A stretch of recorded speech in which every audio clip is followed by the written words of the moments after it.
Sommergefühl 2.0. Wir starten direkt rein auf die glasklare Adria. Left. Istrien, eines der beliebtesten Reiseziele Kroatiens. Traumhafte Landschaften gibt's hier nicht nur an der Adria. Wo früher Winnetou-Filme gedreht wurden, gehen wir auf Klettertour. Sieht ein bisschen so aus, als hätten wir was vor. Ja, das haben wir ja auch. Man kann hier so viel erleben. Istrien ist ein Urlaubsparadies voller Abenteuer und Überraschungen.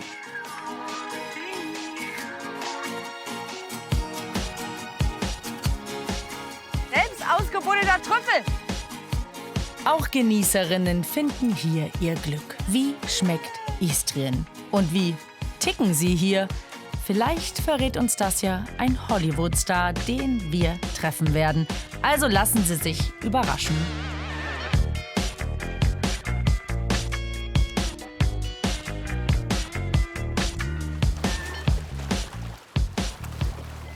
Is it okay? Okay, so? Bist du zufrieden mit mir? Ja, genau, wirklich gut. Mit Deborah Klieber unterwegs auf der Adria. Bei ruhiger See und Sonnenschein die perfekte Einstimmung.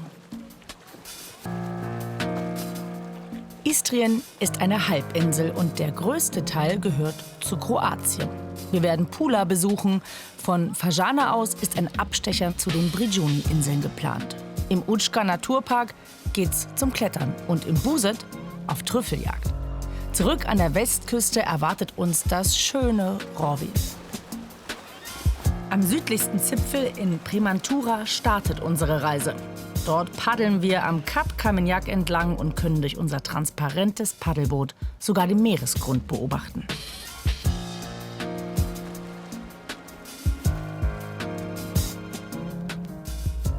Das ist echt eine mega coole Idee, dass das einfach ein transparentes Kajak ist.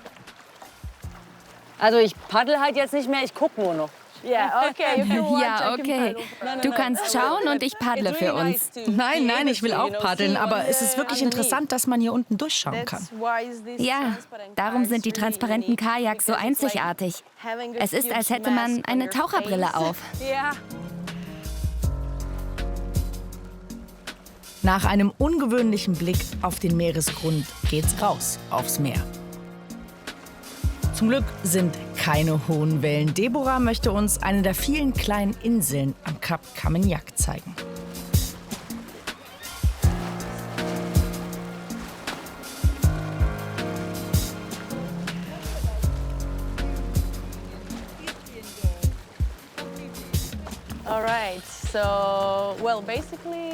Also, Premantura ist der südlichste Ort Istriens und grenzt an den Naturpark Kap Kamenjak. Es ist zwar kein Nationalpark, aber eine wirklich beeindruckende Landschaft. Für mich ist es definitiv einer der schönsten Orte, die man besuchen kann.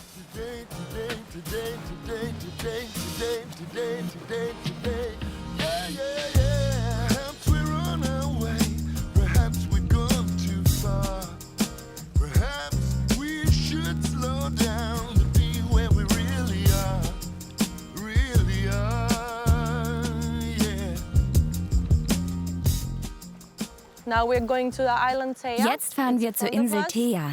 Die liegt direkt vor uns. Es ist total cool, weil da Kaninchen herumlaufen. Und es gibt dort auch ein lokales Restaurant, wo die Leute gerne Meeresfrüchte essen.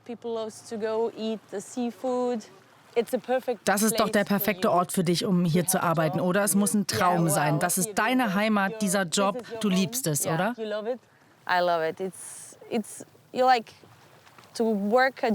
Ich liebe es, in der Natur zu arbeiten und jeden Tag neue Leute kennenzulernen und sich mit ihnen zu unterhalten. Ich reise unheimlich gerne. Wenn also Leute in meine Heimatstadt kommen, zeige ich ihnen immer gerne die schönsten Orte. Und es gibt wirklich viel zu sehen. Zum Beispiel unsere Höhlen und Klippen. Man kann Kajak fahren. Das ist eine ganz andere Perspektive vom Meer aus. Man kann die ganze Küste entlang paddeln.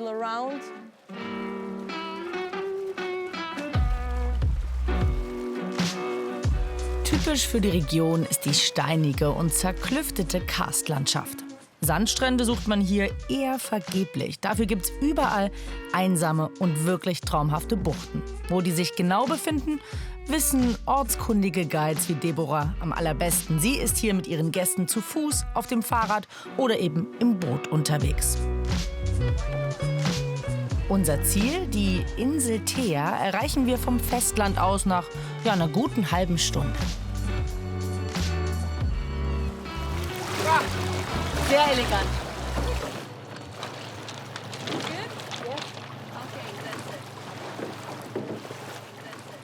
Das war doch schon mal ein guter Start, oder? Die Insel ist zwar echt winzig, aber überhaupt nicht unbekannt. Und das liegt an denen hier. Die Kaninchen. Sie leben auf der Insel und sind bei Instagram, TikTok und Co. extrem beliebt. Neugierige Menschen wie ich mit Handy sind für die schon längst Routine.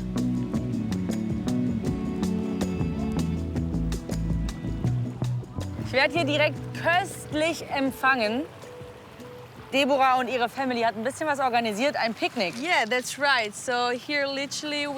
genau. Hier haben wir einiges, was traditionell istrisch ist. Hier ist Ziegenkäse, Schinken, Kobasica, eine typisch istrische Wurst, und Oliven.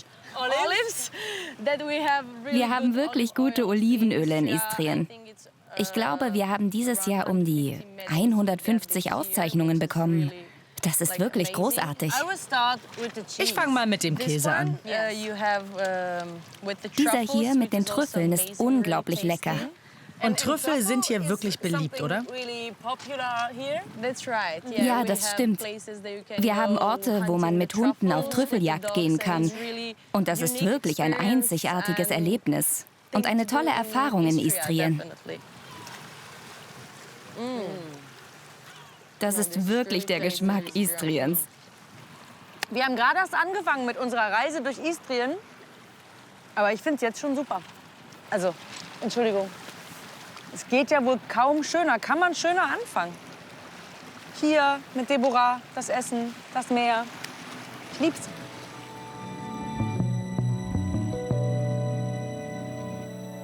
Und kleiner Insider-Tipp: Deborahs Lieblingsmonat ist der September. Es ist dann nicht mehr so voll wie in der Hauptsaison, aber das Wasser der Adria noch angenehm warm zum Baden. Nach so einem Tag am Meer geht's für uns weiter nach Pula. Mit rund 55.000 Einwohnerinnen und Einwohnern ist es die größte Stadt Istriens. Mehr als sehenswert ist das Amphitheater im 1. Jahrhundert vor Christus gebaut und heute eins der am besten erhaltenen weltweit. Die alten Römer haben viele Spuren in Pula und ganz Istrien hinterlassen. Unsere erste Station liegt gut 2 Kilometer entfernt im Stadtzentrum. Vormittags lohnt es sich hier am Markt vorbeizuschauen. Wie schön ist diese Markthalle, bitte? Kann was, finde ich. In der 1903 erbauten Markthalle gibt es alles, was das Genießerherz begehrt. Es heißt ja, die Kroatinnen und Kroaten sind echte Naschkatzen. Das Angebot an Gebäck ist riesig. Die kleinen Husarenkrapfen sind da nur eine Spezialität von ganz vielen. Gleich neben der Halle gibt's unterschiedlichste Produkte, natürlich aus der Region, nur am Sonntag ist kein Markt. Sonst lohnt es sich, möglichst früh herzukommen. Dann ist die Auswahl am größten und die Leute hier sind überaus freundlich. Are you Croatian? Sind Sie aus Kroatien? From here? Hier, von Pula? Sind Sie hier zu Hause? Ja. Sprechen Sie Deutsch ein bisschen? Nein. Rumänien? Okay. Viele sprechen auch Deutsch, die meisten beherrschen Englisch. Man kommt schnell mit Leuten ins Gespräch und kann regionale Köstlichkeiten kaufen und kosten. Ich glaube, nichts geht über frische Erdbeeren. Sehr gut. Sie sind lecker. Sind Sie immer hier? Ja. Oh, Sie sprechen Deutsch? Ja, ein bisschen. 55 Jahre ich bin hier. 55 Jahre. Und haben Sie Deutsch in der Schule gelernt oder woher können Sie Ja, das? Gut. aber 55 Jahre zurück. Ja. Ah nein, ich nehme noch so einen Strauß Blümchen mit. Ja, ein paar Blumen für unsere nächste Verabredung und dann gibt's schon die nächste Spezialität.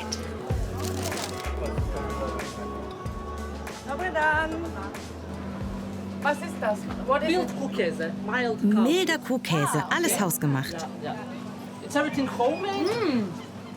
Von istrischen Kühen? Ja, aus Istrien. Alles ist hausgemacht. Unser Hof liegt in einem kleinen Dorf. Es heißt Čepik-Pola und liegt im Učka-Gebirge. Under the mountain Učka.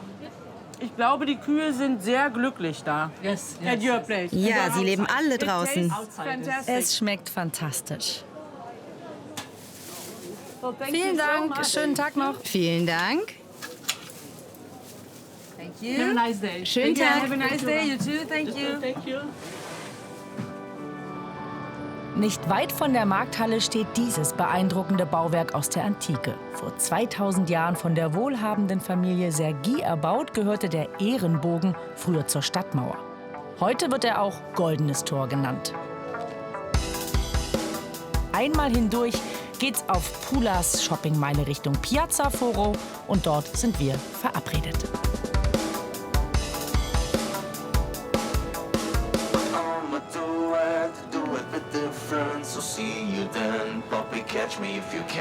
Ich muss jetzt übrigens so ein bisschen in diesen Rockstar-Vibe kommen, denn er geht auf Europatourneen, ist wahrscheinlich gerade der angesagteste Typ Kroatiens. Und den treffe ich jetzt. Marko Purisic, bekannt als Baby Lasagna. 2024 war er Zweiter beim ESC.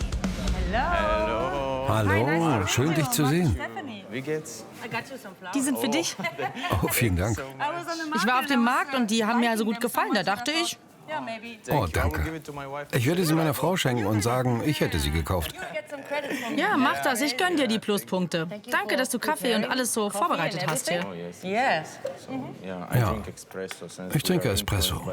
Wir sind von der italienischen Kultur beeinflusst. Ich denke, Espresso ist hier der bekannteste Kaffee.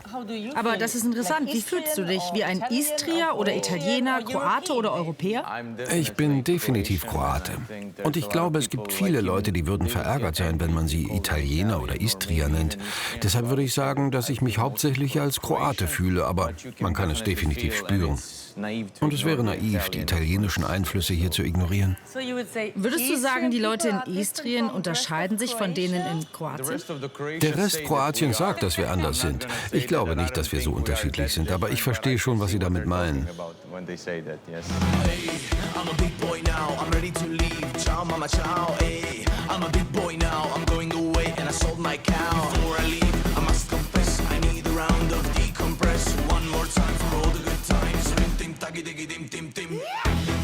Dieser Song änderte sein Leben. Seitdem ist er international unterwegs. Seine Videos dreht er trotzdem daheim in Istrien und seine Frau führt dabei Regie. In dem Song geht es um junge Menschen, die auf der Suche nach einem lukrativen Job aus Kroatien weg wollen. Für ihn ist das kein Thema. Istrien ist für ihn Heimat und Inspiration.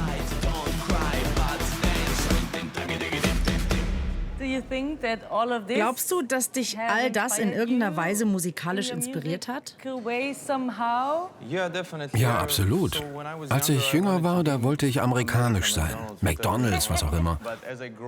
Aber mit der Zeit habe ich angefangen zu denken, dass das Beste, was Künstler tun können, ist, sich selbst und ihre Herkunft zu akzeptieren. Und ich möchte nie woanders leben. Aber wie sehr hat sich das Leben seit dem Eurovision Song Contest verändert? Es hat sich komplett gewandelt. Vorher saß ich in meinem Zimmer und habe mir Sorgen gemacht, dass ich einen Job finden muss. Ich wollte die Musik aufgeben. Hatte mein ganzes Leben lang versucht, Musiker zu werden. Ich war kurz davor, einen anderen Job zu bekommen und dann hat sich alles geändert. Jetzt habe ich 150 Flüge im Jahr, bin ständig auf Tour und gebe Interviews. Aber ich bin glücklich und dankbar. Auch wenn ich ab und zu mein Zuhause vermisse, wenn ich auf Tour bin.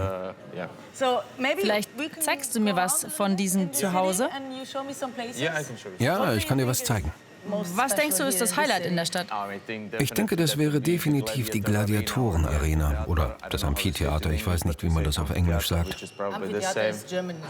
Ja, gut, dann los, ich zeig's dir. Ein gemütlicher Stadtspaziergang ist für Marko gar nicht mehr so einfach.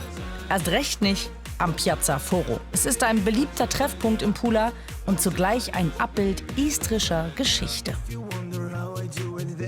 Das Rathaus stammt aus venezianischer Zeit. Der Augustustempel aus der römischen Antike. Dazu gesellen sich Häuser aus der ungarisch-österreichischen K&K-Monarchie. Ein einzigartiges Ensemble. Marco ist gern in Pula, mag es privat aber eher ruhiger. Ich wohne jetzt in einem kleinen Dorf mit vielleicht 1000 Einwohnern. Und ich möchte in ein noch kleineres ziehen, wo es 14 Leute gibt. 14? Ja, 14 Leute. Wie 10 und 4 oder 40? 14, also 10 plus 4. Crazy. Können wir schnell ein Bild machen? Should I take it? Ja, natürlich. Soll ich es machen? Yes. Seems like we're going to a prom. Yes. Yeah.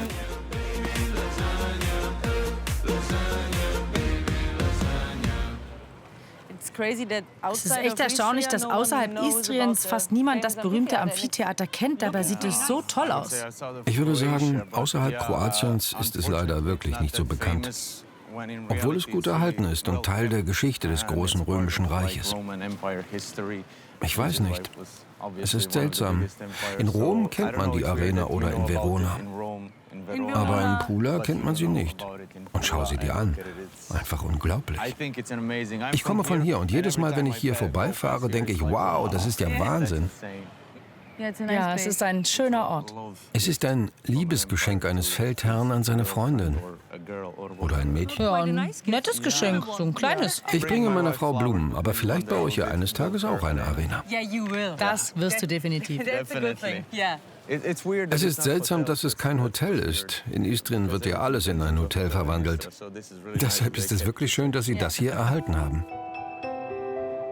Ob das Amphitheater wirklich ein Liebesgeschenk war, ist nicht erwiesen. Aber weil die Geschichte einfach so schön ist, hat sie sich in Istrien durchgesetzt. Baubeginn war im 1. Jahrhundert vor Christus. Und bis heute ist es ein unbeschreibliches Gefühl, diese 2000 Jahre alte Arena zu betreten. Ich glaube, als Kind habe ich das Amphitheater immer nur von außen gesehen. Es ist ein seltsames Gefühl hier auf historischem Grund, als würde man auf demselben Boden laufen, auf dem schon die Römer gelaufen sind. Ja, Hunderte oder Tausende Jahre vor uns. Aber wie wird das heutzutage noch genutzt? Ja, also abgesehen davon, dass es gut erhalten ist, gibt es hier vor allem großartige Konzerte. Dieses Jahr kommen zum Beispiel Sting, Nick Cave und Lorde. Auch die Foo Fighters und einige kroatische Künstler waren schon hier. Und jetzt stell dir vor, wie sich ein Künstler aus Amerika hier fühlen muss. Ja, und kannst du dir vorstellen, Baby Lasagna im Amphitheater? Ich habe hier in einem kleinen Amphitheater gespielt, weil das hier einfach nicht meine Liga ist. Klar, es wäre möglich gewesen, als der Hype am größten war. Das hätte sich aber irgendwie komisch angefühlt. Ich wollte nicht nur auf einen Song fixiert sein, sondern eine große Karriere anstreben. Wenn ich Erfolg habe, ist das natürlich super. Wenn nicht, gehe ich eben zum Konzert von Dua Lipa. Nein, es wird klappen. Du hier. Aber warum kennt den Ort kaum jemand? Alle kennen Verona, Pula nicht so. Ja, klar. Italien ist wirklich berühmt für seine Kultur. Ich denke, wir können an unserem Marketing arbeiten und ich glaube, genau das tun wir gerade.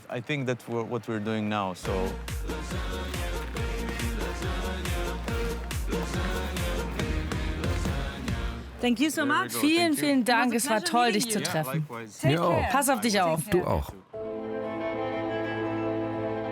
Das Gestein dieses Prachtbaus stammt aus dem Cave Romane, einem antiken Steinbruch im Süden Pulas. Und auch hier lohnt es sich, vorbeizuschauen, vor allem morgens oder vormittags. Wenn es noch etwas kühler ist, können Besucherinnen oder Besucher sogar in den Genuss einer Akrobatikshow kommen.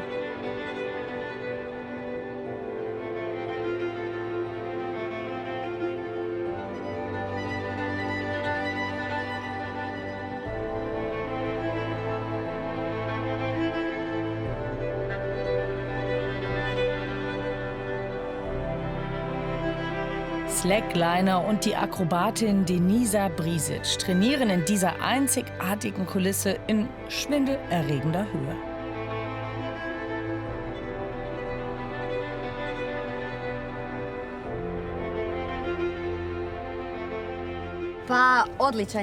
Das Gefühl ist großartig, als würde man fliegen. Am Anfang war es beängstigend, weil ich Höhenangst hatte und jedes Mal, wenn ich es tat, gegen meine Angst ankämpfte, bis ich sie überwunden hatte.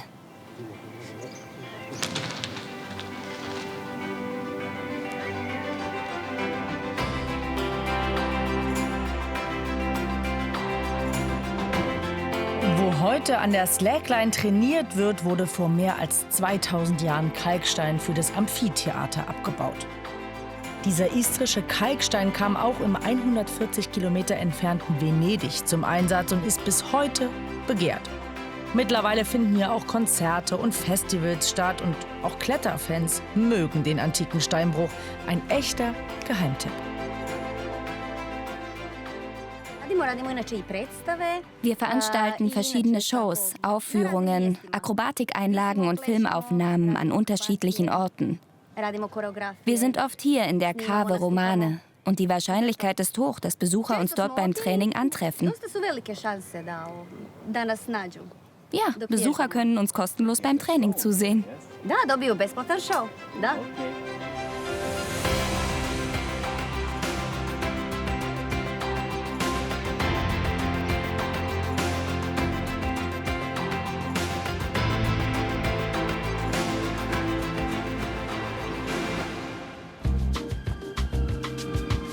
Sieben Kilometer nördlich von Pula zieht es uns wieder ans Meer. Das kleine Fischerstädtchen Fajana lockt. Mit besonderem Flair. Die Fischerei ist hier eine jahrhundertealte Tradition. Fajana gilt als heimliche Hauptstadt der Sardinen. Viele Touristinnen und Touristen kommen hierher, um die Fähre nach Veliki Brižun zu nehmen. Eine von 2 Inseln des berühmten Brižuni-Archipels, die heute öffentlich zugänglich ist. Die Überfahrt dauert 20 Minuten und bietet Gelegenheit, ein wenig abzuschalten.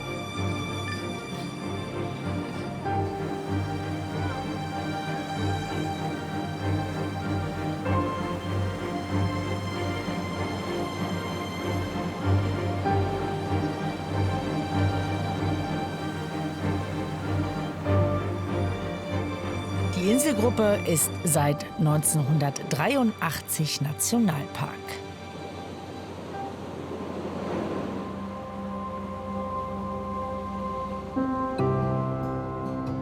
Von ihrer Schönheit inspiriert benannte ein italienischer Modeschöpfer 1945 seine Nobelmarke nach den Inseln.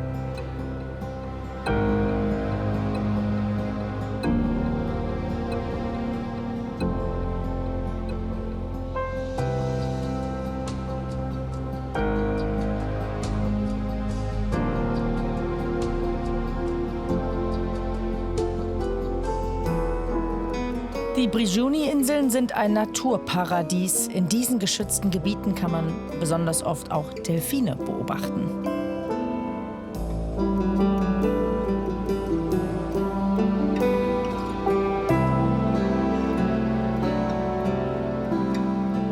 Lange Zeit verlassen wurde die Insel erst ab 1893 überhaupt zu einem Urlaubsziel.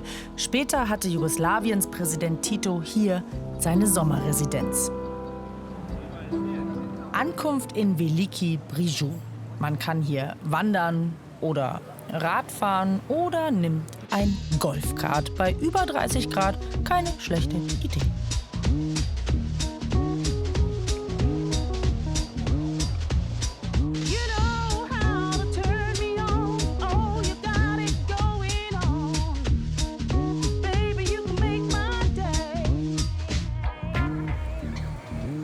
Ich find's super. Ich sag mal, so ein Golfcar fahren, das ist ja jetzt noch nichts Besonderes. Aber muss ich jetzt noch was sagen eigentlich? Ich glaube, ich fahre hier noch bis übermorgen Runden. So schön finde ich's.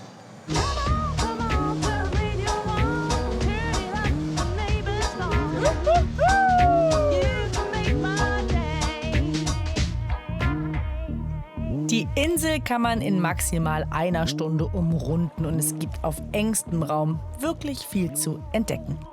An den malerischsten Buchten haben Dinosaurier freundliche Grüße hinterlassen. Okay, wenn es stimmt, ist krass, ne?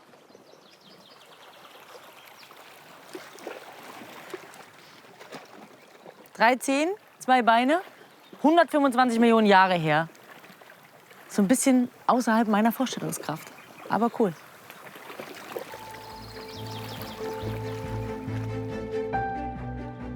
Nicht weit entfernt in der Bucht von Dobrica finden wir uns zwischen historischen Mauern wieder. Vor 2000 Jahren stand hier eine Villa.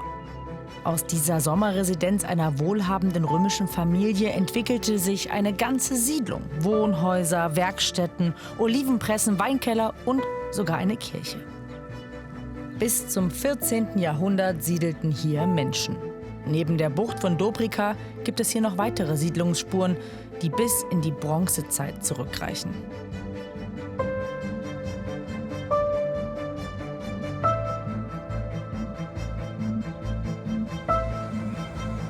Nach einer kurzen Zeitreise geht's dann weiter in den 9 Hektar großen Safari-Park.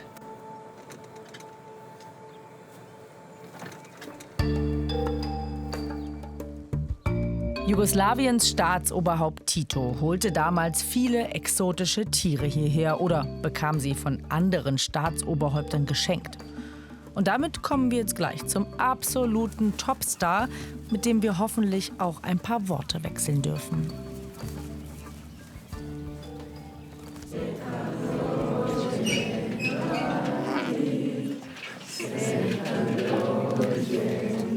Er heißt Koki und hat viele Fans.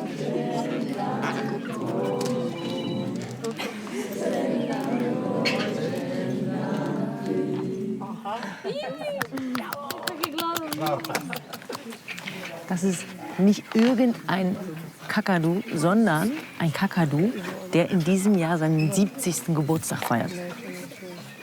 Mal sehen, ob und was Koki uns zu sagen hat.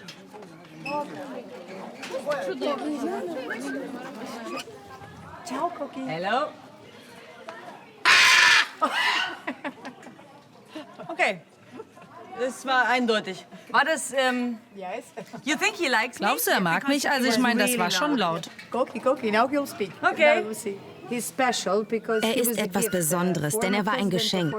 Tito, der einstige Präsident des ehemaligen Jugoslawien, schenkte den Vogel seiner Enkelin Sascha Alexandra Bos. Sie lebt übrigens noch und wohnt in Zagreb. Sie ist etwa 57, 58 Jahre alt. Deshalb ist er so besonders. So tell me. Okay, Koki, erzähl mir was. Guten Tag, Koki. Koki? What means, wie geht's dir? Kako-si. Kaukosi? Kako-si. Kako-si? Ja. Kako-si, Koki? Jesi dobra?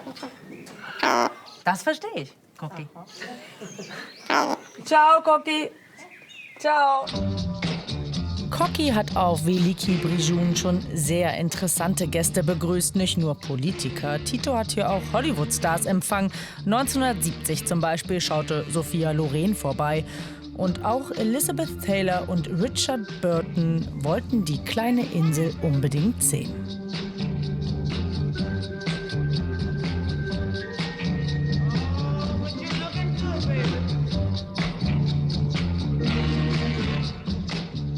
Und noch heute weht hier ein Hauch von Hollywood. Wir sind jetzt unterwegs mit Rade Šerbedžija und seiner Ehefrau Lenka Udovicki. Auch er war schon in vielen Hollywood-Filmen zu sehen, zum Beispiel Mission Impossible, Eyes Wide Shut, Harry Potter oder in der englischen Erfolgsserie Slow Horses. Und auch aktuell dreht er gerade wieder für eine große internationale Serie. Unser Ziel ist die Insel Mali Brijun. Hier startete das Ehepaar ein Projekt, mit dem sie im Sommer tausende Touristinnen, Touristen oder auch Einheimische auf die Insel locken. Seit dem 19. Jahrhundert befand sich hier eine Festung. Und bis in die frühen 90er war Mali Brijun militärisches Sperrgebiet.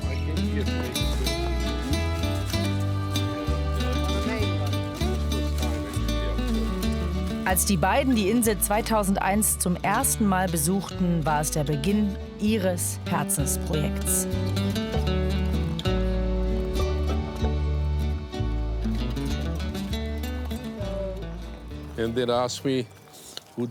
Kroatische Künstler fragten mich, ob ich ein Theater für sie organisieren wolle. Ich sagte natürlich zu. Ich hatte allerdings keine Idee, was ich genau machen sollte. Und dann zeigten sie mir diese Festung, die wir jetzt sehen. Und hier wurde eine einzigartige Idee geboren. Die alte Festung wurde in ein Theater umgewandelt. Im Juli und August können Besucherinnen und Besucher hier Stücke wie Hamlet oder König Lear erleben, aber auch viele Konzerte.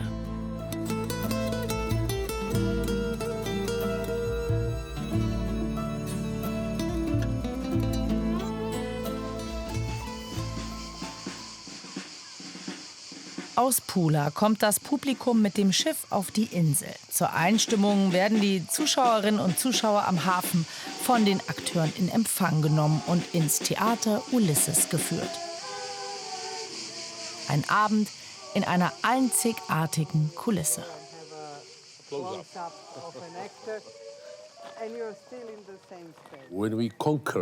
Als wir 2001 diese Militärfestung übernahmen und unsere Theaterproduktionen starteten, erhielten wir damit gleichzeitig die mächtigsten Waffen, um gegen all diese Nationalisten und diese Leute anzukämpfen.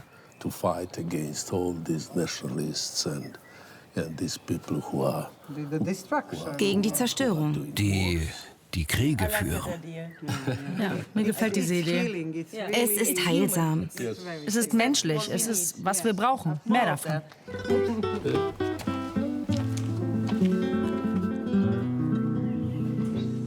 Man spürt es mit jeder Silbe, wie sehr ihnen ihr Theater am Herzen liegt. Alle Vorstellungen sind auf Kroatisch, aber es gibt Untertitel während der Vorführung. Hör mal die Akustik.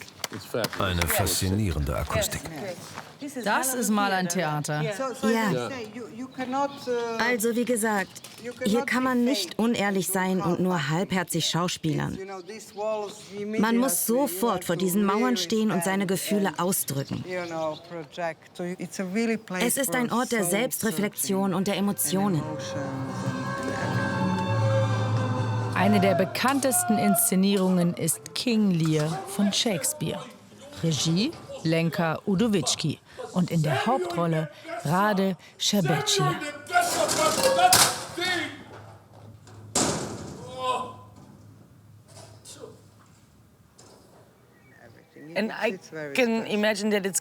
Ich kann mir vorstellen, dass es ganz anders ist als das, was du in Hollywood erlebst. Du sprichst über sinnstiftend, über erfüllende Arbeit hier. Wie ist das? Es ist eine komplett andere Sache. Der größte Unterschied zwischen meiner Erfahrung in Hollywood und hier, in diesem Theater, ist, dass ich in Hollywood nur über meine Naheinstellungen nachdenke. Weil das schön aussieht. Vielen Dank, aber es geht ja nur um das, was beim Filmschauspiel wichtig ist. Und irgendwie glaube ich, dass Sie in meinen Nahaufnahmen etwas von dem erkennen können, was ich hier lebe. In Shakespeare, in all diesen realen Dingen und natürlich auch ein bisschen aus meinem Privatleben.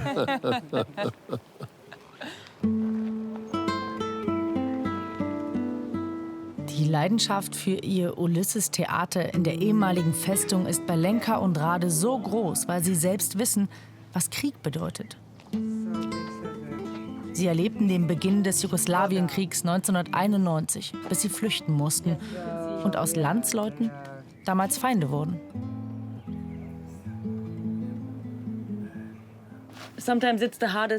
Manchmal ist es so schwer, das alles zusammenzubringen. Du siehst die schöne Natur hier oben, das Meer, die Natur, das Grün, das Blau. Es ist schön, aber irgendwie machen die Menschen eben auch schlimme Dinge und kämpfen gegeneinander. Ich meine, ihr habt beide in eurem Land auch Krieg erlebt.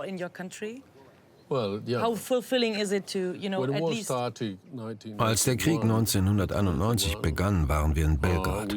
Ich komme übrigens aus Kroatien. Er kommt aus Kroatien, ich komme aus Serbien.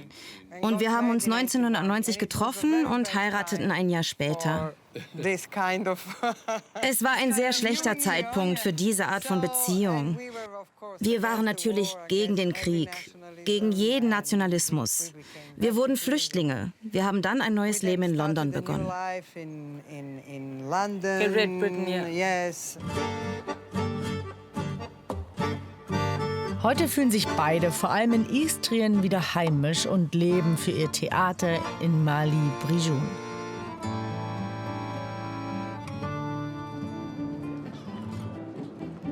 Wir werden Rade noch mal wieder treffen, aber jetzt erwartet uns ein gemütlicher Abend im Hafenstädtchen Fashana.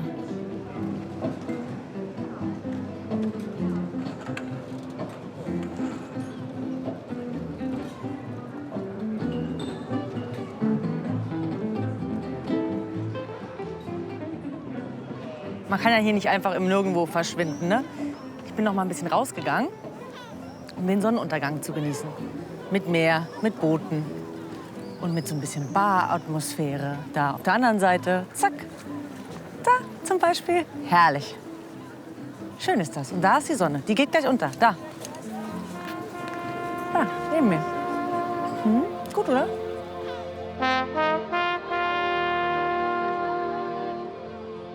Laue Sommernächte kann Istrien perfekt. Lieben wir.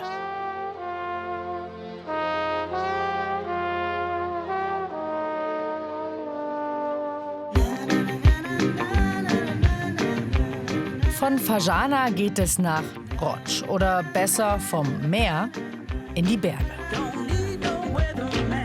Mit dem Auto dauert es knapp eine Stunde und schon sind wir wirklich in einer ganz anderen Welt. Zur Gemeinde Roch gehört das klitzekleine Dörfchen Kulčići. Aber das hat offensichtlich selbst das Navi noch nicht so richtig auf der Liste. Aber irgendwo hier am Fuße des Učka Naturparks muss es sein.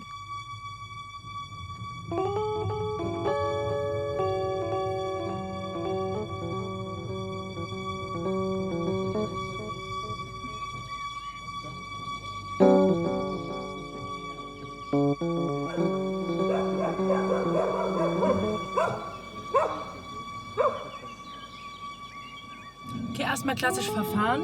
Es hieß links rum. Ich wurde aber von 3 Hunden freudig begrüßt.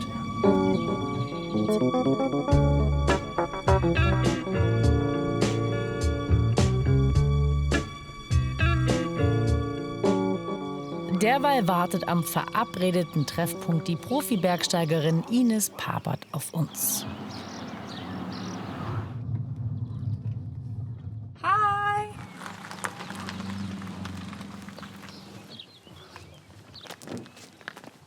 Hi! Hi, Stefanie! Hi! Ines! Grüß dich, ich freue mich. Ich freue mich auch. Herzlich willkommen in Ja, schön, dich kennenzulernen. Was ist da los? Ich habe eine kleine Verletzung. Was hast du gemacht? Eine Kletterverletzung, ja. Oh, das Schulter. motiviert mich ja für später. Direkte Verletzung. Aber du kannst trotzdem mit, oder? Ich komme mit bis zum Einstieg, aber ich darf leider nicht. Ines Papert ist ein Star unter den Bergsteigerinnen. Bei einer 4-maligen Weltmeisterin im Eisklettern ist das definitiv nicht übertrieben. Hier erklimmt sie übrigens gerade die Hampton Falls. Das sind gefrorene Wasserfälle in Kanada. In Istrien möchte Ines Papert auch Anfängern und Anfängerinnen das Klettern beibringen. Ängstlich bist du nicht, oder? Boah, ich bin schon eine Schisserin, ehrlich gesagt. Na dann, viel Spaß beim Klettern. Okay, cool. Nein, brauchst keine Angst haben. Nein, habe ich nicht. Das ist da die Mountain Lodge Istria. Okay, die sieht natürlich richtig schön aus. Ruinen wieder aufgebaut. Boah. 8 Jahre harte Arbeit. Ja. Das sieht ja toll aus. Ja. Und was machst du hier alles? Also das ist eigentlich eine Unterkunft oder mehr wie eine Unterkunft für Leute, die Natur lieb haben, gern draußen sind, gern Bergsteigen, klettern, Radl fahren, Bergwandern. Klar, man kann von hier natürlich direkt loswandern. Ne? Genau, du bist eigentlich vor Ort. Die Felsen sind da oben. Das war eigentlich der Grund, warum es mich hierher gezogen hat. Ja, und hier gehörst du jetzt hin, oder? Na, mein Herz ist schon noch in Bayern. Ah, okay. Aber meine andere Hälfte ist hier. Okay. Und die Schulter ist gerade irgendwo dazwischen. Ah ja, die wird schon. Die wird wieder.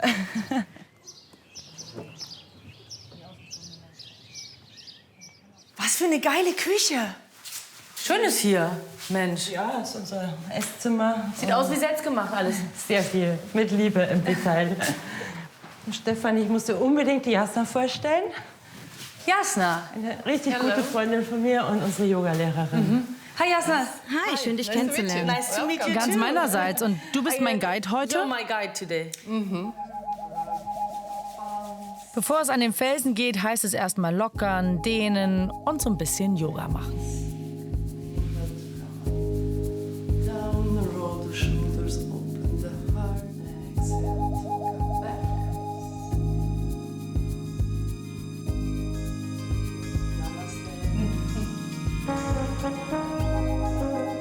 Und dann erwartet uns der überwältigende Anblick des Vela Draga.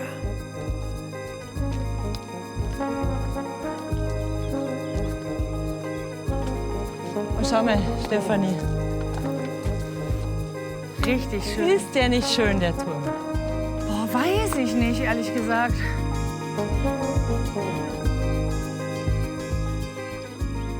Aber wenn ich mich hier so umgucke, ey. Du, das ist ein historisches Klettergebiet. Das war eigentlich das erste in Kroatien, also in der Gegend hier in Istrien. Und Ich kann auf jeden Fall sofort es sind auch Winnetou-Filme gedreht worden hier. Ich kann sofort nachvollziehen, dass du dich in Istrien verliebt hast. Ja, das ist wirklich toll. Schau dir mal Felsen überall. Der Mensch war noch kein großer Feind. So sieht's aus irgendwie. Hier ist Ne? wirklich die Natur noch im Peace.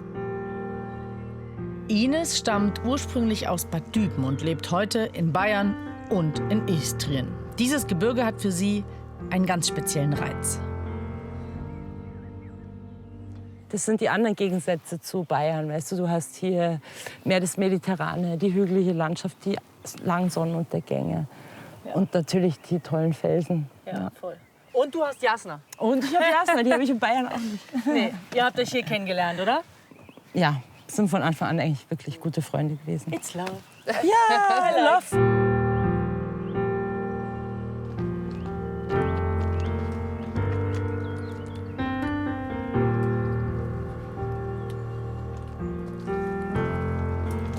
Oh, du bist geländegängig wie eine Gams. Ha, schau mal. Ah, ja, sehr gut. Du musst das ja auch noch alles mit einem Arm machen. Einarmige Banditin. Geht schon? Ja. Ja, super. Die erste Kletterstelle. Ja.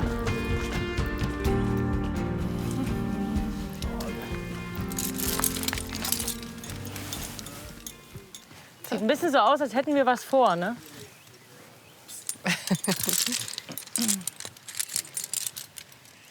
Quite Tour. Was für eine Tour. Wirklich eng, ne? Wirklich eng. Da kommst du hier durch? Nach oben durch. Ja, Genau. Und jetzt fädelst du das zurück. Zieh. ja. Ja, jetzt hier zurück. Hier durch? Nee, immer dem folgen jetzt. Ach, immer dem folgen. Ja. Der soll mich halten. Schauen wir gleich, ob der gut aussieht. Hast du festziehen? Kannst du mal festziehen? Genau. Und das gleiche hier. Perfekt. Ja, sieht gut aus. Ja. Als hättest du sowas schon immer gemacht.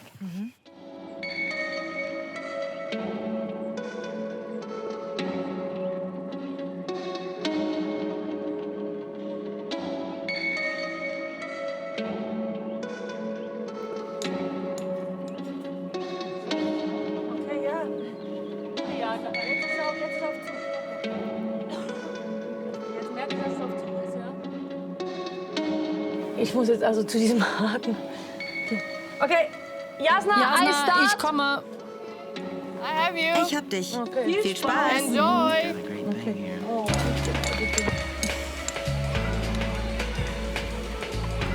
Jasna, ich bin langsam. Ich bin sehr langsam. Lass dir Zeit.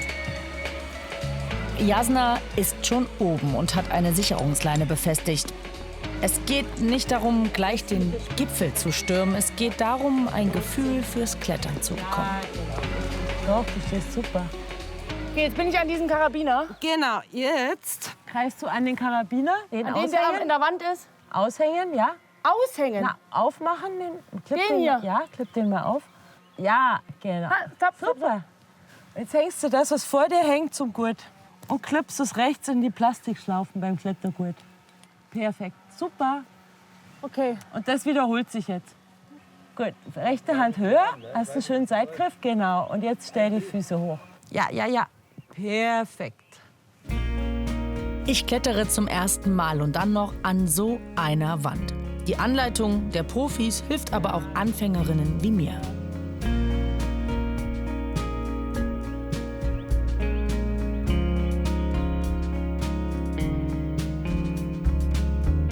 Man trainiert ganz klar, Ängste zu überwinden. Aber man darf sich selbst auch nicht überschätzen.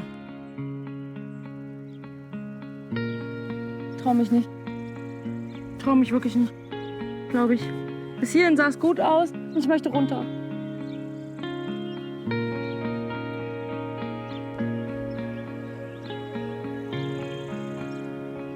Sicherheit geht auf jeden Fall immer vor. Darum ist es wichtig, die eigenen Grenzen zu kennen und auch rechtzeitig umzukehren. Das Schöne am Bela Draga ist, es gibt hier genügend Berge, die man auch ganz ohne Klettererfahrung erwandern kann.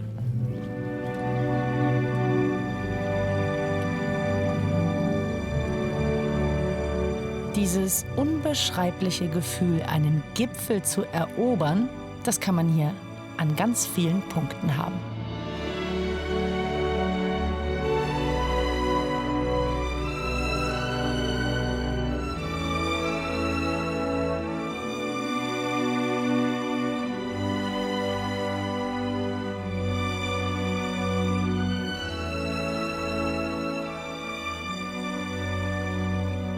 Ich finde, es sieht so ein bisschen aus wie Herr der Ringe. Da hinten irgendwo muss er laufen.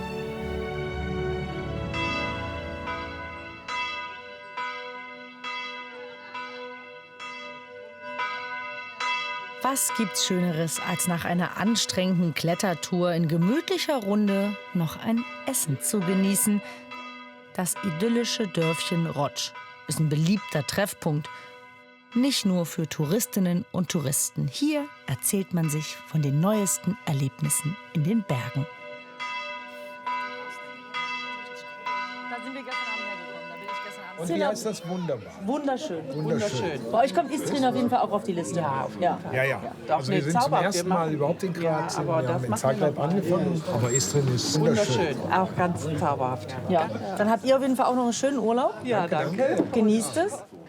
Und weil wir hier in Istrien sind, darf ein besonderer Hochgenuss nicht auf dem Teller fehlen.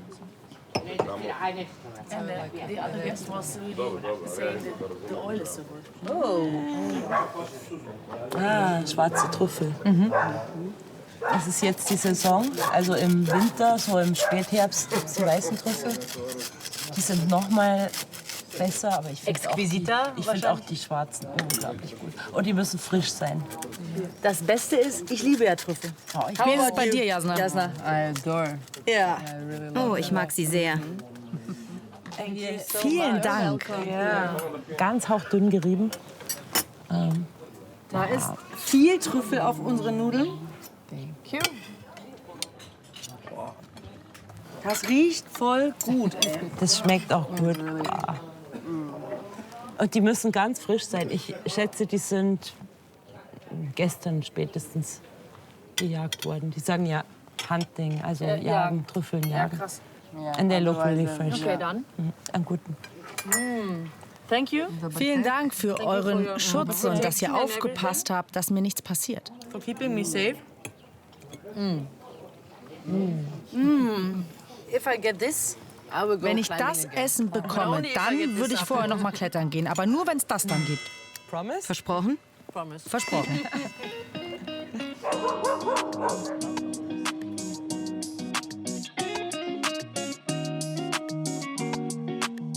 Ach, ein herrlicher Abend in Rotsch mit frischen istrischen Trüffeln.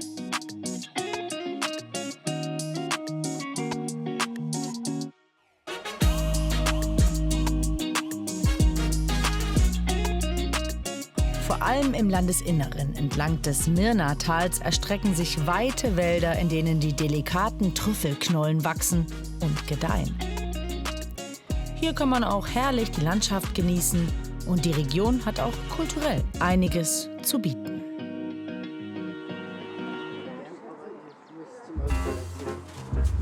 Zum Beispiel im idyllischen Bergstädtchen Motovun.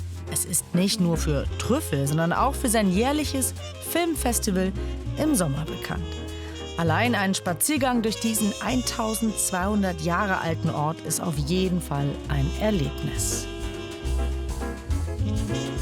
Neben Motovun gilt auch Buset als Trüffelhochburg. Bei Familie Prodan können Touristinnen und Touristen eine Trüffeljagd miterleben. So viel vorweg, ohne gut ausgebildete Hunde keine Trüffel. Oh, wie bilderbuchmäßig Buset da oben liegt. Ich denke ja bei sowas immer, wer hat da wann, warum einfach mal was hochgebaut. Das war wahrscheinlich schwierig, glaube ich. Ah, hi! Hey! Welcome. I'm Vishnia. Nice to Ich bin Vishnia. Freut mich, dich kennenzulernen. Hallo Vishnia. Willkommen in unserer Trüffelfamilie. Ich habe deinen Namen recherchiert und der bedeutet Sauerkirsche. Ja, aber irgendwie ist es süß. Ja, das stimmt, Sauerkirsche. Ich hoffe, ich bin süß und nicht sauer. Was machen wir heute? Erzähl's mir. Heute zeige ich dir unsere Hunde. Und vor allem einer von ihnen beginnt heute mit dem Training. Und du wirst mir helfen. Ein Anfänger also. Ja, er ist ein Anfänger. Sein Name ist Sky. Azubi Sky muss sich noch ein bisschen gedulden. Vor der Trainingseinheit vergraben wir im Garten ein paar Trüffelstücke. Und dann werden wir sehen, wie gut sein Näschen schon trainiert ist. So, maybe here? Hier vielleicht? Ja, hier. Zeig mir, wie das geht. Wir graben ein kleines Loch wie dieses. Ein bisschen tief, aber nicht zu tief. Und dann legen wir die Trüffel hinein. Okay, also es soll nicht zu einfach für ihn werden. Ja, definitiv. Aber er muss es trotzdem riechen. Dann decken wir sie ein bisschen ab, so wie hier, damit er riechen kann. Aber ja, wenn er näher kommt, muss er seine Pfoten benutzen. Dann machen wir mal den Rest.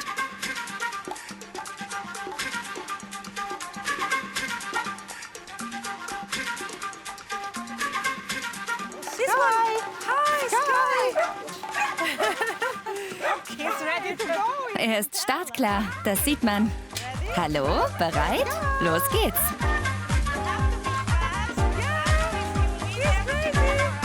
Sky ist ein italienischer Wasserhund. Eine Hunderasse, der Trüffeljagen quasi im Blut liegt. Außerdem hat sie einen ausgeprägten Bewegungsdrang. Jetzt ist aber vor allem Skys Drang für Trüffel gefragt. Was heißt Schuh? Schuh heißt in unserem Slang so viel wie komm schon. Oh, da gräbt jemand was aus. Oh, er hat's schon im Mund. Ist es nicht, Sky? Da ist es ja. Ein riesiges Stück. Sehr schön. Das hat er gut gemacht. Lass uns weitersuchen. Das gehört alles zum Training. Wir müssen ihn suchen und graben lassen, ihn ermutigen. Und dann sieht er, dass er das toll macht und sucht weiter.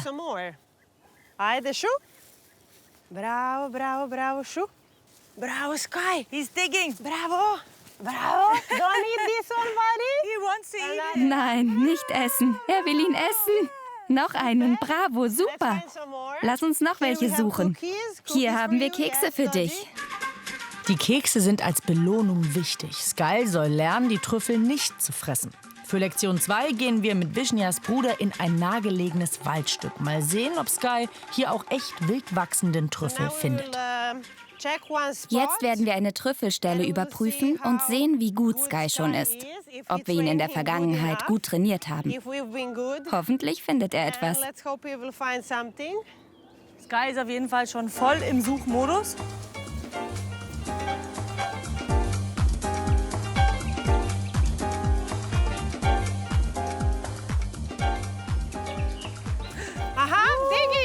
Aha, er gräbt. Bravo.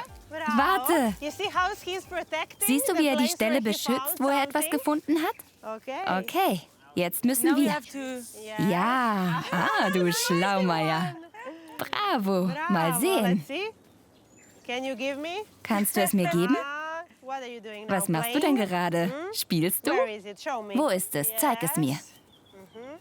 Ja, Vorsicht, damit wir es nicht kaputt machen. Denn dann verliert es seinen Wert. 1 Kilo schwarzer Trüffel kostet aktuell bis zu 400 €. Für den weißen, den es dann nur im Herbst gibt, sind es 3.000. Die Suche lohnt sich also. Sehr gut.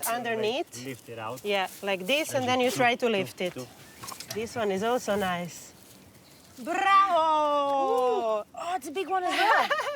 Oh, das ist ein großer Trüffel. Very good. Mein erster selbst ausgebrüteter Trüffel. Super cat. Bravo, Sky. Bravo, Sky. Das hast du sehr gut gemacht. Die frisch gefundenen Trüffel werden auch gleich verkostet.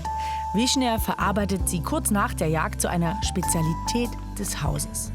Frischer geht's wirklich nicht und es riecht so lecker, eben nach frischen Trüffeln.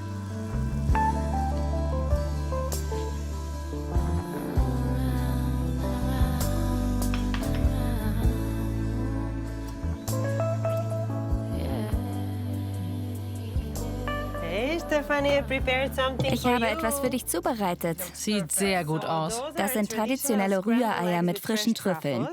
Bei uns ein sehr beliebtes Gericht. Ich würde mich freuen, wenn du es probierst. Ich liebe Rührei. Dann bist du hier genau richtig. Und dazu mit den Trüffeln, die wir selbst gefunden haben. Das passt perfekt. Das kommt jetzt auf meinen Teller. It looks good. Yeah, it looks pretty good. Es sieht gut aus. Es sieht richtig gut aus. So, und jetzt machen wir etwas frisch gehobelten Trüffel dazu. Das ist also der, den wir gefunden haben? Das ist der, den wir gefunden haben. Ja, der letzte. Ah, ich schmecke das. Genieße es und bon Appetit. Dankeschön. Du konntest heute viel bei uns entdecken. Vieles, was die meisten Leute nicht wissen. Ja, jetzt bist du im Himmel, oder? Das ist eigentlich perfekt abgerundet. Unser Hund hieß Sky and now I'm in heaven. Also unser Hund hieß Himmel und jetzt bin ich auch im 7. Rührei-Himmel. Und ich glaube, I never had a better Scrambled eggs. Ich habe noch nie ein besseres Rührei gegessen und dann noch mit dieser Aussicht. Hab vielen Dank. Thank you so much.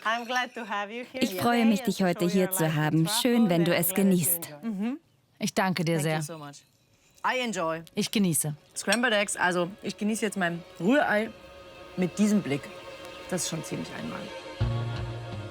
Tschüss oder Spogom Buzet. Der Abschied aus dem kleinen Trüffelstädtchen fällt nicht leicht. Aber so ist das hier in Istrien irgendwie überall. Und es sind nicht nur die leckeren Trüffel. Auch für ihre Olivenöle und Weine ist die Halbinsel inzwischen weltberühmt.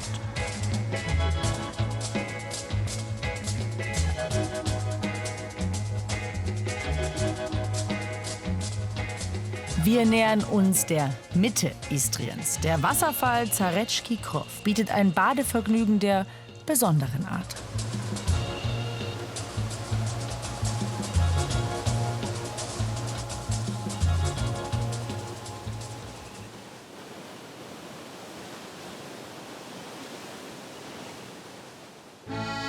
Gleich daneben liegt Pasin. Das 9000 Einwohner-Städtchen galt im 19. Jahrhundert als österreichische Hauptstadt der Halbinsel.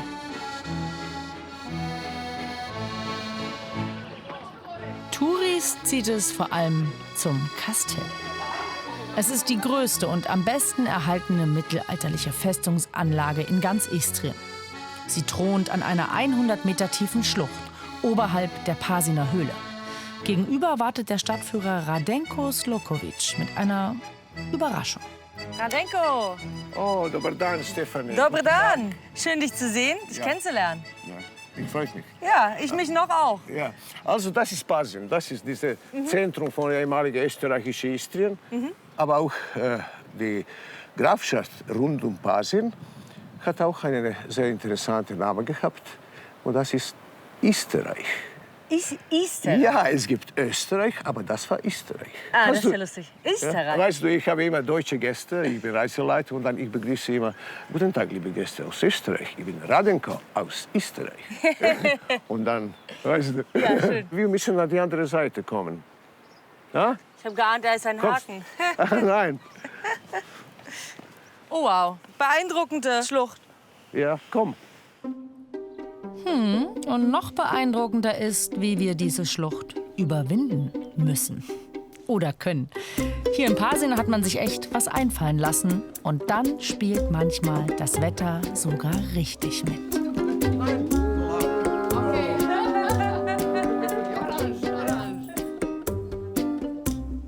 Das sieht total unwirklich aus. Ja. Ist das jetzt ein gutes oder ein schlechtes Zeichen, dass da ein Regenbogen ist? Ja, gutes Zeichen. Gutes Zeichen. Ja. Okay. Ready? Here we go. Here we go. You can go.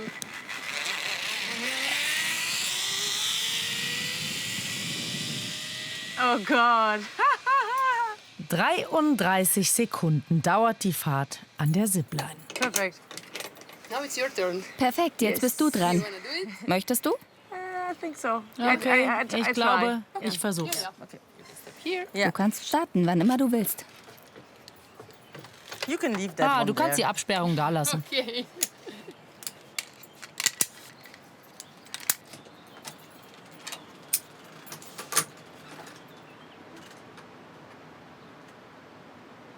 Okay. Okay, it's okay. It's okay. You can step. Okay, Good. die Seile haben mich, hoffentlich. Is Wir ready? wir sehen uns auf der anderen Seite. Is ready?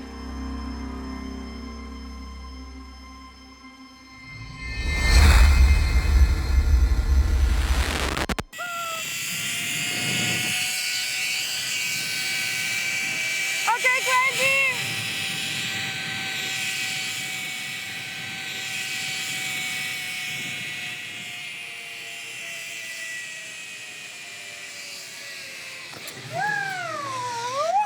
Okay. Super. Okay, one more. Gleich nochmal.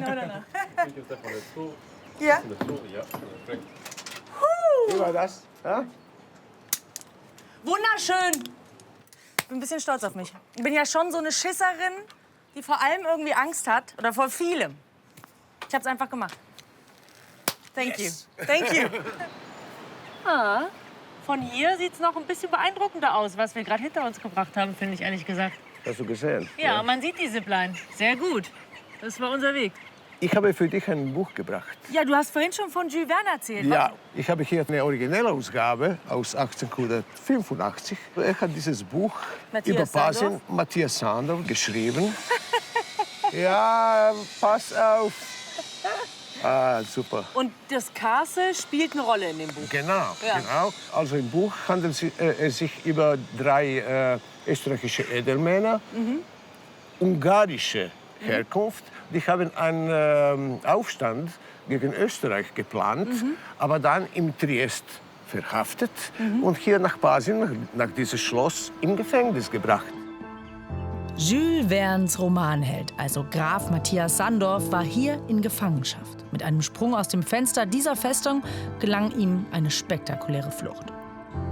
Er sprang hinunter ins Tal der Pazincica und wurde von den Wassermassen tief in die Höhle getragen. Auch Touristinnen und Touristen kommen bei Höhlenwanderungen zumindest 200 Meter in dieses Labyrinth hinein. Matthias Sandorf wurde allerdings kilometerweit in die Adria gespült, so die Erzählung.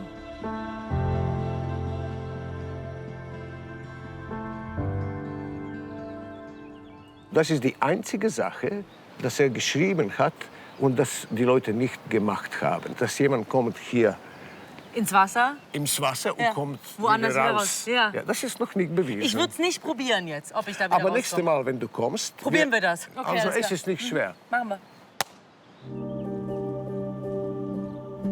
Eine Verbindung durch Istriens unterirdische Höhlenwelten, 30 Kilometer weit bis in den Limski-Kanal, soll tatsächlich bestehen. Das hat zumindest der Pasinger Höhlenverein nachgewiesen.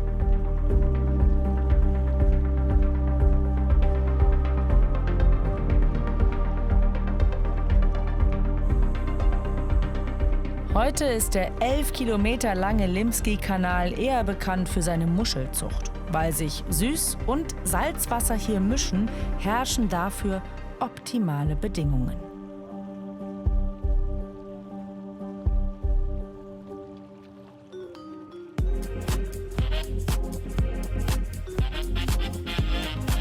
Der Limski-Kanal. Er führt uns zurück an die belebte Westküste. Dort befindet sich auch eine der größten Tourismushochburgen Istriens.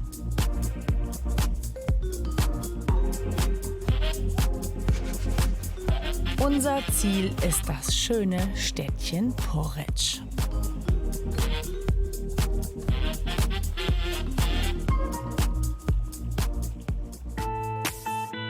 An der Westküste entlang bietet die Adria alle Möglichkeiten für einen Urlaub. Zur Hauptsaison herrscht Massentourismus, Wassersport in all seinen Facetten.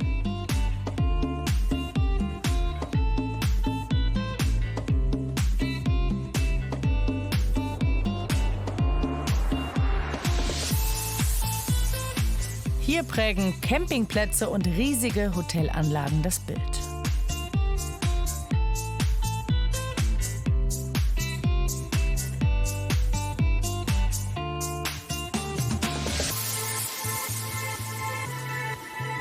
Aber mittendrin liegt das schöne Poreč. Schon 800 Jahre vor Christus hat der antike Stamm der Histrier, nach denen die Halbinsel später benannt wurde, hier einen Hafen gebaut. Heute leben 17.000 Einwohnerinnen und Einwohner in Poreč. Aber jährlich kommt 1,5 Million Touristen, um das einzigartige Flair der Altstadt zu genießen. Für die meisten führt an der Euphrasius-Basilika kein Weg vorbei. Seit 1997 gehört sie zum UNESCO-Weltkulturerbe und ist eine der bedeutendsten Sakralbauten. Schon im 6. Jahrhundert errichtet sind hier kaum bauliche Veränderungen vorgenommen worden. Das macht diesen Ort wirklich einzigartig.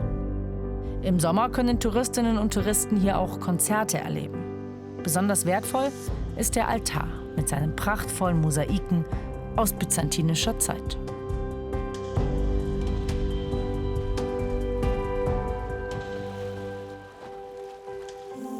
Und vielleicht das Schönste an Poreč: es liegt direkt an der Adria. Das heißt, ein erfrischender Sprung ins Wasser ist hier überall möglich. Im Stadtteil Pical lohnt es sich, die reizvolle Unterwasserwelt der Adria zu erkunden. Die gibt's nämlich auch.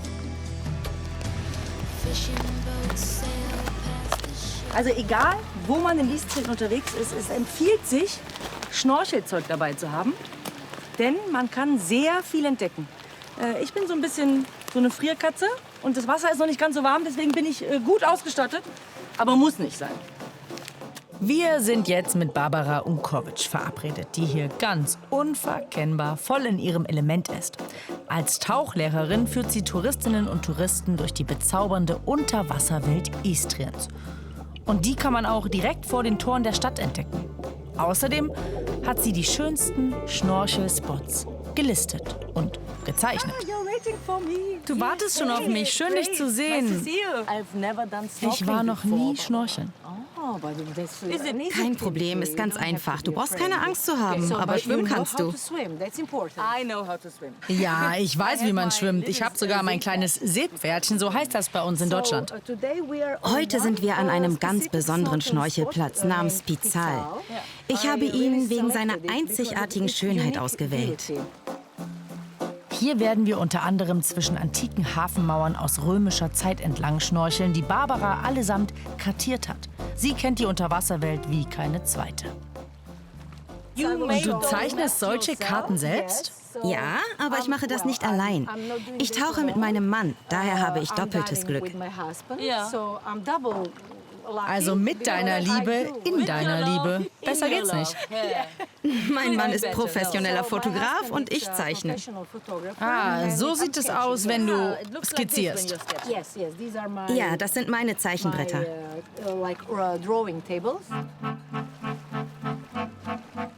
Ihre Skizzen zeichnet sie sogar unter Wasser. Daraus entstehen dann maßstabsgetreue Zeichnungen, Orientierungskarten, die inzwischen an vielen Spots Istriens aufgestellt wurden. Sie bieten Schnorchlerinnen und Schnorchlern optimale Orientierung.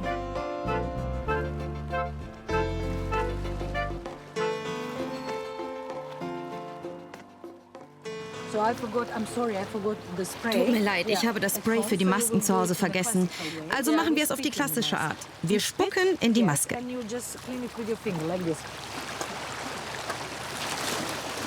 Ja, und man reinigt sie einfach mit dem Finger, dann ist sie sauber. Das ist eigentlich die klassische Methode. Okay, ich mag meine eigene Spucke nicht so. Ja, aber so ist das nun mal. Ja, schon klar, das ist die Natur. Manchmal bin ich Stadtkind. Das ist die effizienteste Art, eine Maske zu reinigen. Lektion 1 fürs Schnorcheln. Spucke sorgt für klare Sicht. Lektion 2. Einfach ruhig durchs Wasser gleiten, atmen und die gute Sicht unter Wasser genießen. Die Adria ist kristallklar und steckt voller Leben. Das alles zu beobachten, ist ein echter Hochgenuss.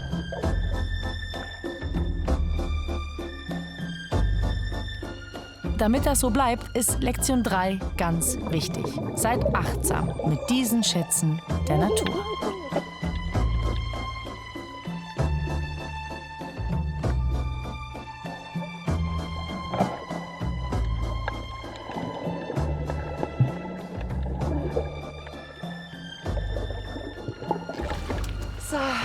Very nice. Es ist wunderschön. Ich lieb's, ich bin begeistert, Dankeschön. Jetzt verstehst du, was ich meine, wenn ich dir sage, dass die Leute nach Kroatien kommen, um in unserem kristallklaren Wasser zu schwimmen. Aber unsere Gewässer sind in Wirklichkeit verborgene Gärten mit einer solchen Vielfalt, die sich direkt hier vor unserer Nase befinden. Hier kurz vor Poreč befindet sich nur ein ganz kleiner Teil von Istriens Unterwasserwelt.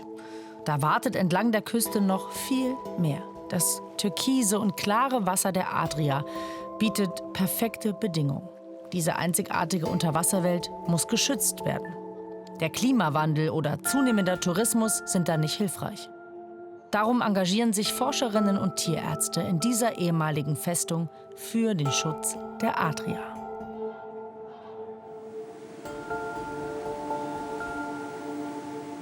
Im Aquarium kann man trockenen Fußes die bezaubernde Meereswelt der Adria sehen.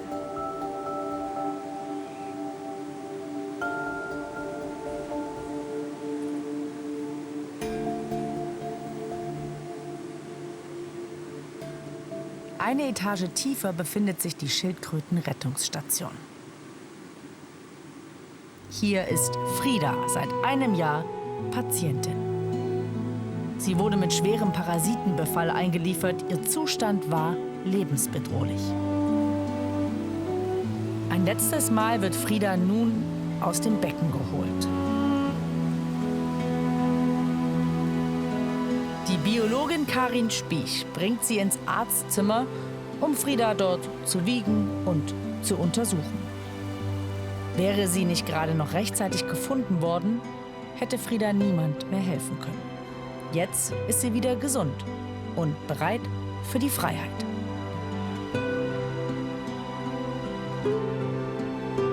Vor allem Touristinnen und Touristen können lebenswichtige Hinweise liefern, wenn ein Tier in Not ist.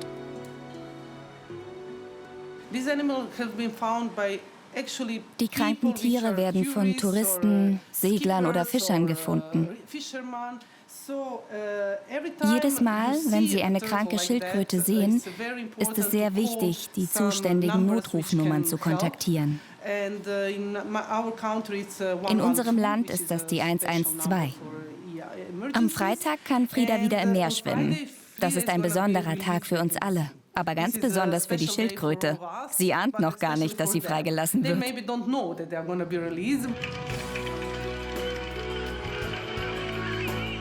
Ja, und dann ist es soweit. Frida hat es geschafft. Nach einem Jahr kehrt sie zurück in die Adria. Nicht nur für ihre Helferinnen und Helfer ein Grund zu feiern. So eine Freilassung geheilter Tiere ist inzwischen zum Event geworden.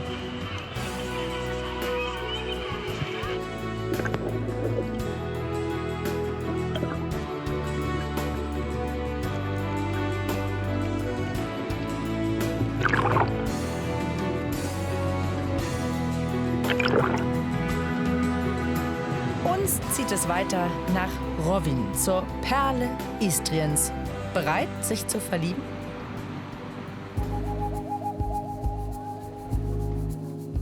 Ursprünglich befand sich die Stadt auf einer Insel. Erst 1763 schüttete man einen Wall auf, der Rovinj mit dem Festland verbindet. Unwidersprochen gilt Rovinj als schönste Stadt Istriens.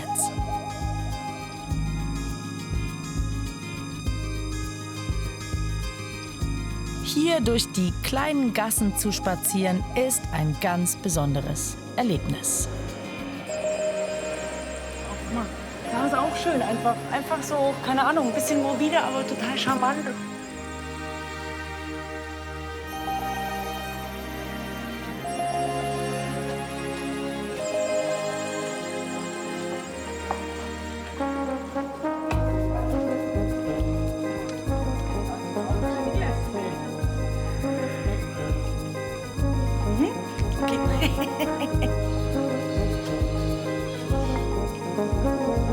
I like the blue one. You like the blue one? Yeah.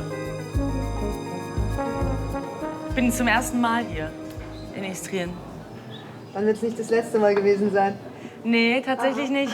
Ging dir das auch so? Erste Mal hier und dann immer wieder kommen? Ja, schockverliebt, klar, natürlich. Es ist eine der schönsten Städte entlang der Adria. Ja, Rovinj. Ja, ich kannte es vorher nicht. Ich gebe es ehrlich zu. Ich war so, also ich bin über mich selbst erschrocken, weißt du, dass ich das gar nicht wusste, wie schön Istrien ist. Alles hat so seine Zeit. Um die Schönheit zu genießen, sollte man in der Hauptsaison möglichst früh in der Stadt sein. Tagsüber wird's ganz schön voll. Die meisten Touristinnen und Touristen strömen nachmittags und abends in die Stadt.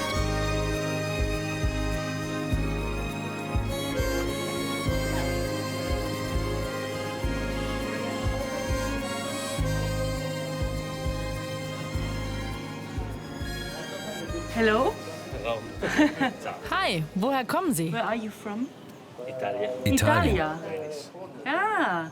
Ah, okay, Italien. Ich verstehe, dass Ihnen diese Aussicht gefällt. Sie ist wirklich schön. Wie in Venedig. Ja, ein bisschen italienisch. Also, dass es Ihnen als Italiener hier gefällt, verstehe ich natürlich, weil es schon so ein bisschen italienische Vibes hat. Aber es gefällt auch allen anderen hier. Und es ist nicht nur dieses italienische Feeling, sondern es ist so viel mehr. Es ist halt ein istrisches Feeling. Ja? Istrien ist schon was Eigenes, wenn es auch vielleicht ein paar Ähnlichkeiten gibt. Die istrische Schönheit hat sich rumgesprochen. Rovinj hat sich zu einem exklusiven Tourismusspot entwickelt, der sich auch bei Gourmets immer größerer Beliebtheit erfreut. Das liegt auch an Restaurants wie dem Monte. Hier oben, direkt neben der Kirche der heiligen Euphemia, befand sich früher eine einfache Taverne. Und heute empfängt uns Tschitschke in ihrem Familien-Sterne-Restaurant. Hi! Hallo Stefanie, herzlich willkommen in unseres Haus und Restaurant Monte. Dankeschön, ich freue mich schon total, dich kennenzulernen und hier euer Zuhause quasi. Das ist quasi zu Hause, ja. Das Restaurant Monte ist in unseres Haus. Also, das ist eine ganz schöne Familiengeschichte. Dank ihrer Familie hat dieses Restaurant eine erstaunliche Entwicklung vollzogen.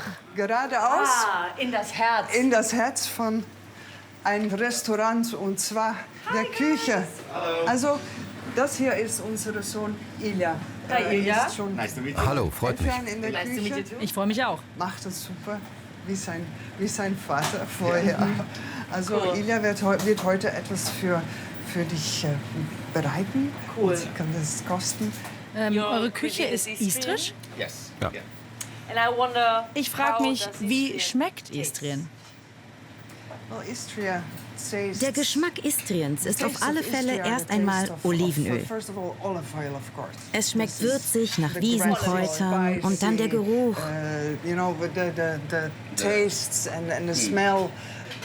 Okay, die Basis ist also immer ein bisschen Olivenöl. Wir verarbeiten viel Olivenöl. Und natürlich Trüffel, Spargel. Wir haben in der Vorsaison viel wilden Spargel, der hier in Istrien wächst. Das ist der Geschmack Istriens. Wir haben so viel Glück mit all diesen tollen Produkten aus dem Meer, dem Hinterland. Zutaten, die wirklich von hier kommen. Sohn Ilja und sein Team legen in der Sterneküche los und zaubern ein istrisches 3-Gänge-Menü. Dass sie seit 9 Jahren ihren Michelin-Stern erfolgreich behaupten, ist für sie alles andere als selbstverständlich.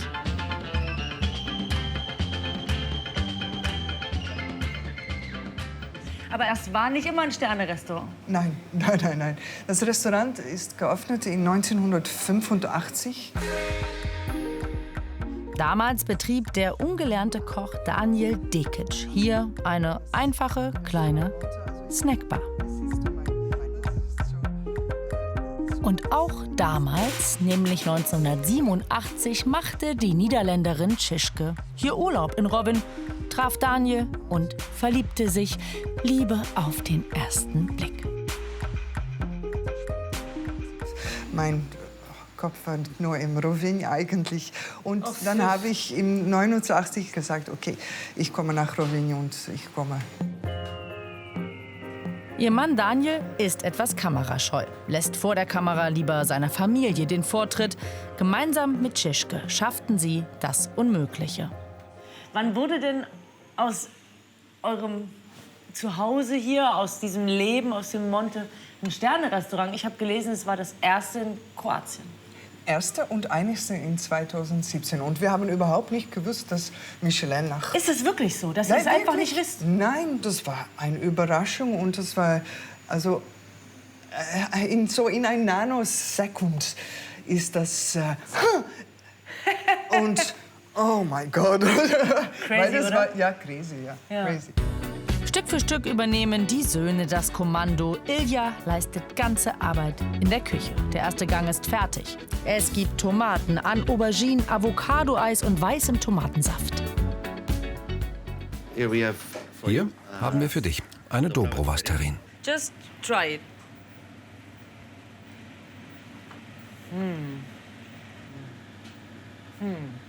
Ist so gut, so tomatig, trotzdem ganz sanft, auch so Olivenöl und alles so, also gefällt mir hier sehr gut.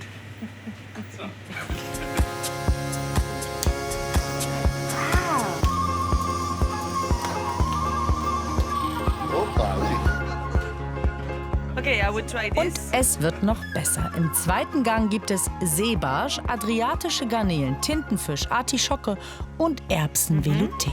Ist leider sehr gut essbar. Während Daniel Dekic seine Kochkünste an Sohn Ilja weitergab, schlüpft der zweite Sohn, Simon, in die Rolle von Tschische als Sommelier.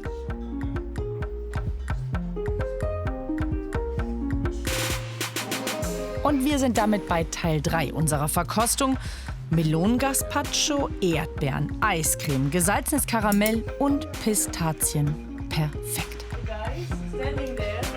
Das riecht schon so gut, so süß.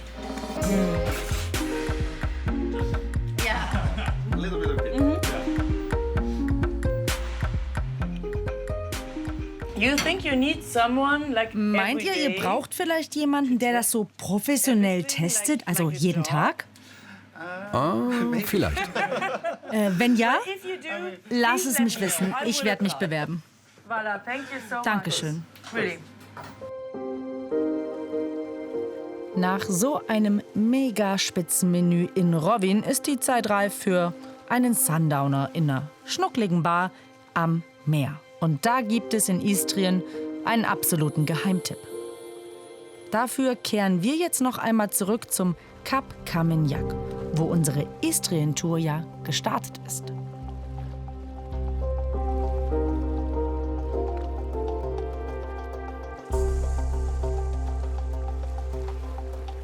Das ist auf jeden Fall ein magischer Spot, wurde mir schon viel von erzählt. Kap Kamenjak und die Safari-Bar. Top-Spot überhaupt. Die finde ich jetzt, hoffentlich. Ah, hier sieht es nach Menschen aus. Ich glaub's. Guck mal. Direkt an der Küste kann man hier inmitten eines Bambusdschungels den Abend genießen. Schon genau der richtige Ort für ein Wiedersehen mit Rade Šerbedžija. Hi, Stefanie. Ich habe dich schon von Weitem gehört. Ich habe nur meinen Weg gesucht. Hier sind ein paar Freunde von mir. Hi. Hallo, freut mich. Dario, nice to meet you. Schön, euch zu sehen und vor allem euch zu hören. Weil Rade ist nicht nur ein weltberühmter Schauspieler, der Mann kann auch noch singen. Es gibt so Menschen, die sind einfach zack mit einem Topf voll Talente gesegnet. Er gehört dazu. Wollen wir noch ein bisschen was hören jetzt? Wir haben vor ein paar Jahren ein istrisches Musikprojekt gemacht. Und daraus spielen wir dir jetzt ein Lied. Yes. Und in diesem Lied singt Rade über einen armen Jungen, der eine Prinzessin verehrt, eine romantische Hommage an Istrien zugleich.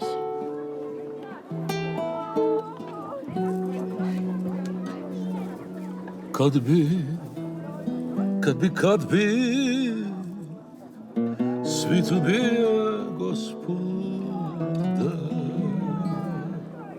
Dunja bi sebe tebi ja nadam,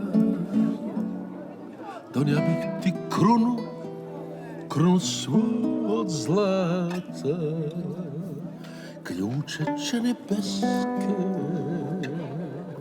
sriće dopru vrata. Ne biš više ti sa suz bilo lice prala, ne bi te mat moja deklicom zvala, da bi tebi bili dvor, u nje biš mi cvala, ne biš nepune žulj ruke imala.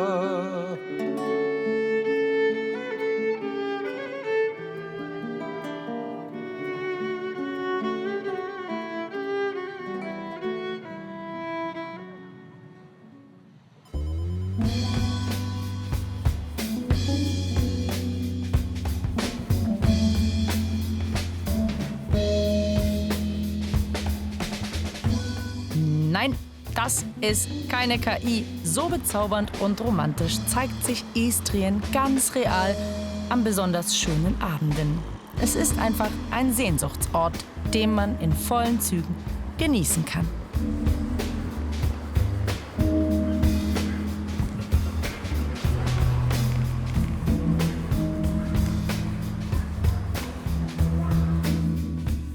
Hier oben an der Kirche der heiligen Euphemia kommt fast ein bisschen Wehmut auf, denn Istrien hat uns mitten ins Herz getroffen. So unterschiedlich, so bunt, so liebevoll, so lecker.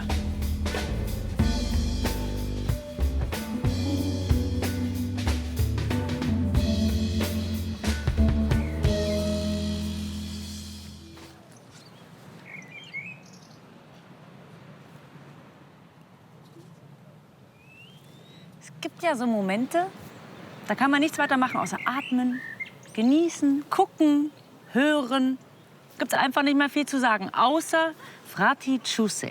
Das heißt, ich komme wieder auf Kroatisch und das werde ich ganz sicher.